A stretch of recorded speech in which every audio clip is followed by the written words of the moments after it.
सभी मेरे प्यारे मित्रगणों का स्वागत है दोस्तों। आप तो ख्वाबों में जिया करते हैं मेरे प्यारे दोस्त। आप तो ख्वाबों में जिया करते हैं मेरे प्यारे दोस्त। नींद तो बचपन में आया करती थी। अब तो सारी रात के री के टेंशन में रोया करते हैं मेरे प्यारे दोस्त। तो मेरे प्यारे दोस्तों, जी जान लगा दो अपने सपनों के लिए, सिर्फ और सिर्फ अपने माँ बाप के लिए, और सिर्फ अपने सपनों के लिए। क्योंकि मेरे दोस्त, वो माँ है ना, कई वर्षों से आपकी वर्दी के इंतज़ार में बैठी है। कई वर्षों से आपकी वर्दी के इंतज़ार में बैठी है। तो चलिए बिना किसी देरी के हम प्रैक्टिस सेट प्रारंभ करते हैं। प्रैक्टिस सेट नंबर 1, यानी कि दोस्तों, इस प्रैक्टिस सेट में जो रेलवे की प्रीवियस ईयर क्वेश्चन है ना, जो आरपीएफ और LP, loco pilot, NTPC group D, technician, इन सभी एग्जाम में आए हुए क्वेश्चन इन प्रैक्टिस सेटों के माध्यम से हल करने की कोशिश करेंगे। दोस्तों, हमारा पहला टॉपिक होगा प्राचीन इतिहास, और प्राचीन इतिहास से ये टॉप 20 क्वेश्चन लिए गए हैं। जैसे हमारा प्राचीन इतिहास समाप्त होगा, इसका एक संपूर्ण वीडियो, यानी कि प्राचीन इतिहास का संपूर्ण वीडियो बनाकर डाल दिया जाएगा, ताकि आपकी तैयारी और बेहतरीन तरीके से हो सके। फिर अगला टॉपिक यानी मध्यकालीन इतिहास, फिर आधुनिक इतिहास ले लिया जाएगा। ऐसे हमारी हिस्ट्री 30 दिन में कंप्लीट हो जाएगी। अगर दोस्तों इन प्रैक्टिस सेटों में कोई टूटी रह जाए ना, तो आप कमेंट के माध्यम से लिख सकते हो, यानी कि इन प्रैक्टिस सेटों में और सुधार किया जा सके। तो चलिए बिना किसी देरी हम प्रारंभ करते हैं हमारे प्रैक्टिस सेट नंबर 1 को। पहला क्वेश्चन क्या हमारा, कि बुद्ध को निम्न में से किस स्थान पर ज्ञान की प्राप्ति हुई थी? तो राइट आंसर हमारा ऑप्शन डी, यानी कि बोध गया में बुद्ध को ज्ञान की प्राप्ति हुई थी। दोस्तों, बुद्ध का पूरा नाम था गौतम बुद्ध। पूरा नाम क्या था इनका? गौतम बुद्ध के नाम से इन्हें जाना जाता था। और 563 ईसा पूर्व में लुम्बिनी, नेपाल में उनका जन्म हुआ था। कब हुआ था? 563 ईसा पूर्व लुम्बिनी, नेपाल में उनका जन्म हुआ था। और मृत्यु की बात करें ना, तो 483 ईसा पूर्व में कुशीनगर, उत्तर प्रदेश में उनकी मृत्यु हुई थी। और उन्होंने पहला उपदेश सारनाथ में दिया था। कहाँ पर दिया था इन्होंने? पहला उपदेश सारनाथ में दिया था। अगला नेक्स्ट क्वेश्चन है हमारा, निम्न में से शल्य चिकित्सक के जनक के रूप में किन्हें जाना जाता है? यानी कि शल्य चिकित्सक के जनक के रूप में किन्हें जाना जाता है? तो राइट आंसर होगा दोस्तों हमारा ऑप्शन सी, सुषुप्त। सुषुप्त को शल्य चिकित्सक के रूप में जाना जाता है। दोस्तों, ये शल्य चिकित्सक के साथ साथ इन्हें आयुर्वेद का ज्ञान भी था। और प्राचीन काल में सबसे महान शासकों में इन्हें गिना जाता था, यानी महान चिकित्सकों के रूप में इन्हें जाना जाता था। अगला नेक्स्ट क्वेश्चन होगा हमारा, बौद्ध धर्म में अभय मुद्रा का क्या अर्थ होता है? तो राइट आंसर हो हमारा ऑप्शन बी, ये कि निर्भीकता, जिसे किसी से भय नहीं हो।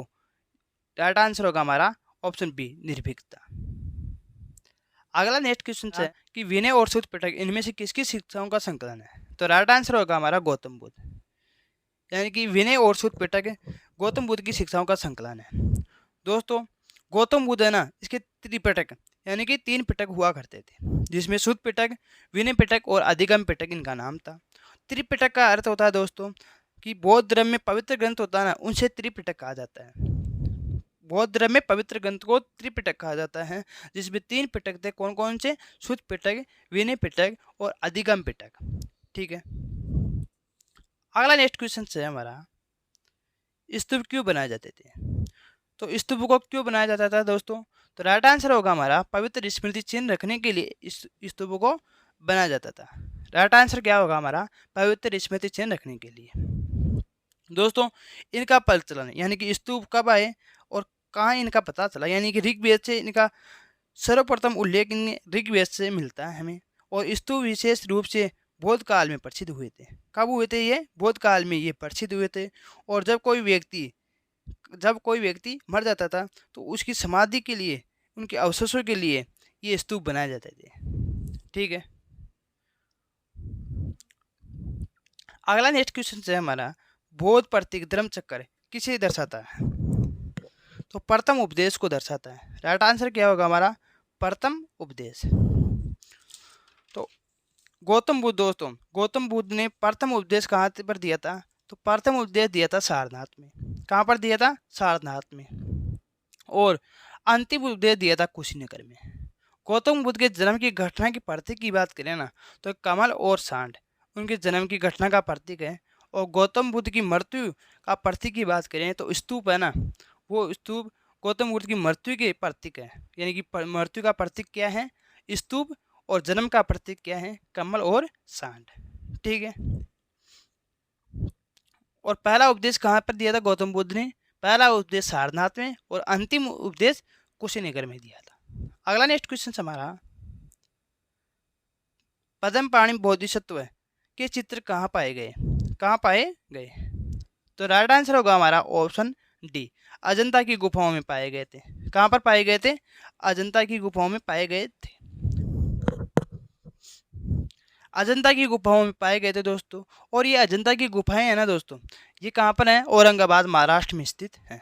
कहाँ है? औरंगाबाद महाराष्ट्र में ये स्थित है। अगला नेक्स्ट क्वेश्चन हमारा कि राष्ट्रकूट वंश का शाही प्रतीक क्या था? राष्ट्रकूट वंश का शाही प्रतीक क्या था? तो राइट आंसर होगा हमारा गोल्डन ईगल, यानी कि राष्ट्रकूट वंश का शाही प्रतीक था गोल्डन ईगल। राइट आंसर हो जाएगा हमारा ऑप्शन डी। अगला नेक्स्ट क्वेश्चन हमारा, शिलालेखों के अध्ययन को क्या कहा जाता था? शिलालेखों के अध्ययन को क्या कहा जाता था? तो राइट आंसर होगा हमारा ऑप्शन डी, यानी शिलालेखों के अध्ययन को एपिग्राफी कहा जाता है। क्या कहा जाता है? एपिग्राफी कहा जाता है। और दोस्तों इन शिलालेखों को ना पूरा लेख भी कहा जाता है, यानी कि पुराने लेख हैं, यानी कि शिलालेख जो पुराने लेख है ना उनके नाम से भी इन्हें जाना जाता है। अगला नेक्स्ट क्वेश्चन हमारा, निम्न में से कौन सा मानव गतिविधियों एवं सभ्यता के प्राग ऐतिहासिक काल का सही कालानुक्रम है? यानी कि इनके कालक्रम को हमें सही क्रम से जमाना है। तो राइट आंसर होगा हमारा ऑप्शन ए, यानी कि पहले कौन सा काल आया? पुरापाषाण काल आया, फिर मध्य का पाषाण काल आया, फिर नवपाषाण काल आया। तो राइट आंसर होगा हमारा ऑप्शन ए। ठीक है। अगला नेक्स्ट क्वेश्चन है कि हड़प्पा सभ्यता की मोहरों पर निम्न में से कौन सा पशु अक्सर देखा जाता था? तो राइट आंसर कौन सा होगा हमारा? ऑप्शन ए, यानी कि बेल। हड़प्पा की अधिकतर मोहरों यानी कि अधिकतर मोहरों पर बेल की चित्र हमें मिले हैं दोस्तों। और इनके अलावा चित्र कौन कौन से मिले? वो तो इनके अलावा भी बाघ, गेंडा, हाथी, बकरी, हिरण, भेड़ पशुओं के चित्र भी यहाँ पर देखे गए हैं। यानी कि इन मोहरों पर इनके बाघ के अलावा भी अन्य चित्र मिले हैं, जिसमें गेंडा, हाथी, बकरी, हिरण, भेड़ और पशुओं के चित्र यहाँ पर मिले हैं दोस्तों। और दोस्तों हड़प्पा सभ्यता है ना, उनकी मोहरों का आकार की बात करें ना तो उनका आकार हुआ करता था त्रिभुजाकार, आयताकार और वर्गाकार और वर्ताकार। ये इनके आकार हुआ करते थे इन मोहरों के। ठीक है। अगला नेक्स्ट क्वेश्चन हमारा कि भारतीय नेपोलियन निम्न में से किसको कहा जाता था? भारतीय नेपोलियन किसको कहा जाता था? तो राइट आंसर होगा हमारा Samudragupta, option C. Right answer क्या होगा हमारा? Samudragupta, option C right answer हो जाएगा। दोस्तों भारत का नेपोलियन समुद्रगुप्त को भी कहा जाता है। क्यों कहा जाता है? क्योंकि दोस्तों इन्होंने जितने भी युद्ध लड़े हैं किसी में भी सभी में विजय प्राप्त की थी, यानी कि हार का सामना किसी भी युद्ध में नहीं किया। ठीक है। और उन्होंने कुल 17 युद्ध लड़े थे। और ये भारतीय नेपोलियन की उपाधि इन्हें किसने दी थी? तो विंसेंट ऑर्थर स्मिथ था, उन्होंने दी थी दोस्तों इसको भारतीय नेपोलियन की उपाधि। ठीक है। किसने दी थी? Vincent Arthur Smith. Vincent Arthur Smith ने ये उपाधि इसको दी थी। अगला नेक्स्ट क्वेश्चन हमारा, पल्लव राजवंश का संस्थापक कौन था? पल्लव राजवंश का संस्थापक कौन था? तो राइट आंसर होगा हमारा सी ए विष्णु। कौन था? सी ए विष्णु। पल्लव राजवंश का संस्थापक था सी ए विष्णु। पल्लव राजवंश का संस्थापक कौन था? सी ए विष्णु। और इनकी राजधानी की बात करें तो कांचीपुरम थी इनकी राजधानी। और ये दक्षिण भारत का एक प्रसिद्ध राजवंश था और इसकी राजधानी कहाँ थी? कांचीपुरम इनकी राजधानी थी। ठीक है। अगला नेक्स्ट क्वेश्चन हमारा, निम्नलिखित धर्मों में से किस धर्म से दिलवाड़ा का मंदिर संबंधित है? किस धर्म से दिलवाड़ा का मंदिर संबंधित है? तो राइट आंसर होगा हमारा ऑप्शन सी, यानी कि जैन मंदिर, जैन धर्म। यानी कि राइट आंसर हमारा ऑप्शन सी जैन धर्म से संबंधित था। दोस्तों ये दिलवाड़ा का मंदिर की बात करें ना तो यह राजस्थान यानी कि राजस्थान के सिरोही जिले सिरोही जिले के माउंट आबू में ये दिलवाड़ा का मंदिर स्थित है। दिलवाड़ा मंदिर 5 मंदिरों का समूह है। ये क्या है? 5 मंदिरों का एक समूह है। ठीक है। दिलवाड़ा मंदिर का निर्माण चालुक्य राजवंश के शासनकाल में हुआ था। इनका निर्माण कब हुआ था? इनका निर्माण चालुक्य राजवंश में करवाया गया था। ठीक है। अगला नेक्स्ट क्वेश्चन है कि निम्नलिखित में से कौन बुद्ध के सिद्धांतों से संबंधित है? बुद्ध के सिद्धांतों से संबंधित कौन है? तो राइट आंसर होगा हमारा ऑप्शन बी, यानी कि अभिधम पिटक। राइट आंसर क्या होगा हमारा? ऑप्शन बी, अधिगम पिटक। अगला नेक्स्ट क्वेश्चन है हमारा, सिंधु घाटी सभ्यता का सबसे पहला खोजा गया स्थल कौन सा था? तो राइट आंसर है हमारा हड़प्पा, यानी कि सिंधु घाटी सभ्यता का पहला खोजा गया स्थल था कौन सा था? हड़प्पा।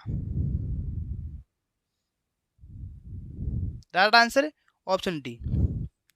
हड़प्पा की खोज की बात करें दोस्तों तो 1921 में राय बहादुर यानी कि दयाराम साहनी ने, यानी कि राय बहादुर दयाराम साहनी ने इनकी खोज 1921 में की थी।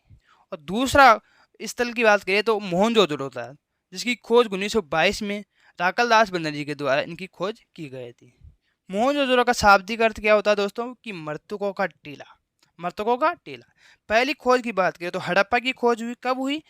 सन 1921 में राय बहादुर यानी कि दयाराम साहनी के द्वारा इनकी खोज की गई। और दूसरे स्थल की बात करें तो मोहनजोदड़ो की खोज, जिसे मृतकों का टीला भी कहा जाता है, इनकी खोज 1922 में अगले ही साल की गई थी राकल दास बनर्जी के द्वारा। और लोथल की बात करें दोस्तों तो इसकी खोज 1954 में डॉक्टर SR राव के द्वारा लोथल की खोज की गई थी, जो कहाँ पर स्थित है? जो गुजरात में स्थित है। ठीक है। अगला नेक्स्ट क्वेश्चन हमारा, प्रसिद्ध उत्तर मेरु शिलालेख किस राजवंश से संबंधित है? यानी प्रसिद्ध उत्तर मेरु शिलालेख किस राजवंश से संबंधित है? तो राइट आंसर होगा हमारा ऑप्शन बी, यानी कि चोल वंश से संबंधित है। राइट आंसर क्या होगा हमारा? चोल वंश। अगला नेक्स्ट क्वेश्चन है हमारा, सिंधु सभ्यता के इनमें से किस स्थल से जलाशय के साक्ष्य मिले? सिंधु सभ्यता के इनमें से किस स्थल से जलाशय के साक्ष्य मिले? तो राइट आंसर होगा हमारा धौलावीरा, यानी कि ऑप्शन बी राइट आंसर होगा। धौलावीरा से किसके जलाशय के साक्ष्य मिले हैं दोस्तों? ये धौलावीरा कहाँ पे स्थित है? ये धौलावीरा दोस्तों गुजरात में स्थित है। और धौलावीरा की खोज की बात करें तो सन 1967-68 में JP जोशी के द्वारा इनकी खोज की गई थी। किसके द्वारा? JP जोशी के द्वारा इनकी खोज की गई थी। और धौलावीरा कहाँ पर? गुजरात में स्थित है। कालीबंगा की बात करें दोस्तों तो ये राजस्थान में स्थित है। और यहाँ पर जुते हुए खेत के साक्ष्य मिले।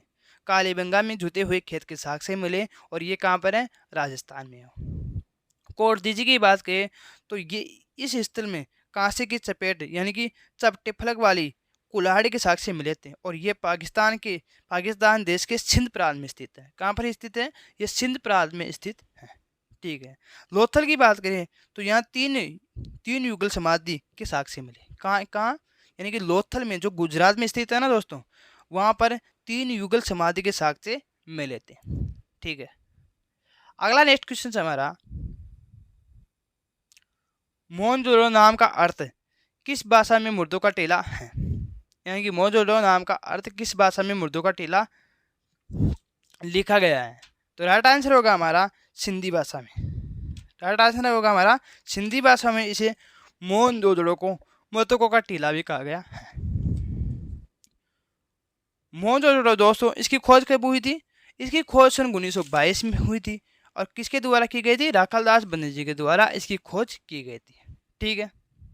और वर्तमान में मोहनजोदड़ो की स्थिति की बात करें ना तो ये पाकिस्तान के सिंध प्रांत में स्थित है दोस्तों। और यहाँ पर अन्नागार यानी विशाल अन्नागार के अवशेष मिले। और मोहनजोदड़ो सिंधु नदी के तट पर स्थित है। कहाँ पर है? सिंधु नदी के तट पर स्थित है। और यहाँ विशाल स्नागार के साक्ष्य भी मिले। और ये पाकिस्तान के सिंध प्रांत में स्थित है।